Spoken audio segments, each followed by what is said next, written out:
talked a lot about, I think, the kind of problems that trans persons face. And I want every trans person hearing this live to know that they're worthy of love, they're worthy of respect, they're worthy of validation, and they deserve all the good things in the world, be it a good family, be it a good relationship, be it a happy, happening marriage, everything, right? And let's believe in this, because it's very important. I know it's very easy to lose sight considering the grim realities that weigh against us, right? But if we do not dream, if we do not believe that we can, we will also not push ourselves to attain these goals, which should be our goals, right? Because we deserve happiness. And I think to believe this, that we do, is very important, because I see so many of us have raised the bar so low in our relationships. We accept abuse, we accept very drastic forms of violence, because maybe often we think that this is the most we deserve, that a cis person is, for instance, obliging us by staying in a relationship with us, right? I'm talking about a romantic erotic relationship, because we have not gone in that domain at all in this conversation. But I feel that that is also a very important aspect of psychological health, right?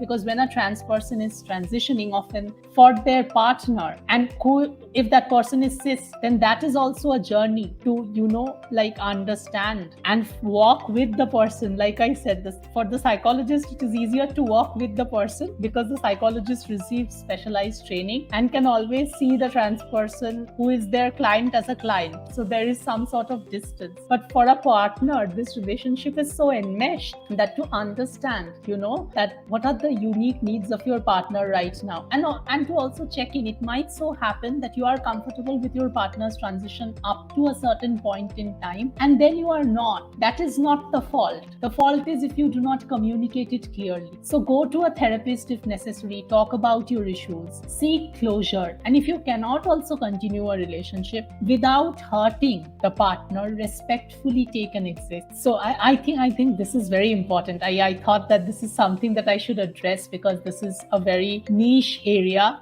and often something that's not very talked about. But I think it's very much present, because a lot of trans persons, when they're estranged from their natal families, they live with their partners, and a lot of their lives revolve around their partners and them, and they're cut off from mainstream social support. So often they only have each other or one another, even friends. Often a few trans persons who are friends, just sharing a living facility together and trying to walk through life together. I think it is very important to value these relationships and to work on these relationships, because you need to have, like I'm saying almost for the 1,000th time maybe, a very good support system and social connections to pull you through this process when there are so many things that are already working in your disfavor. And it legit releases brain chemicals which are responsible for happiness. I can give that hat tip to my understanding of neurosciences.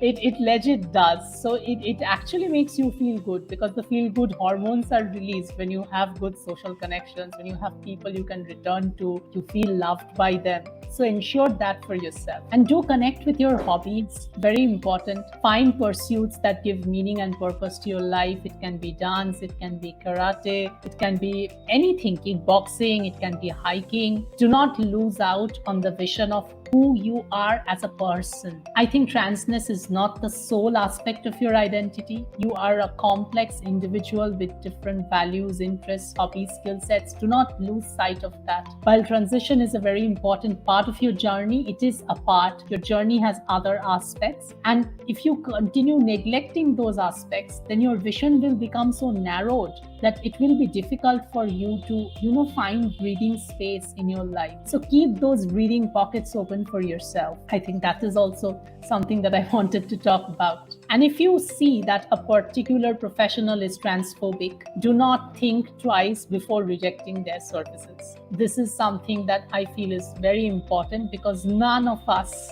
deserve prejudice and discrimination in healthcare spaces. But I also say that with a pinch of salt, like I mentioned, the gynecologist issue, because it becomes a hard negotiation. But at least negotiate. If you do not settle for the worst, maybe settle for less worse.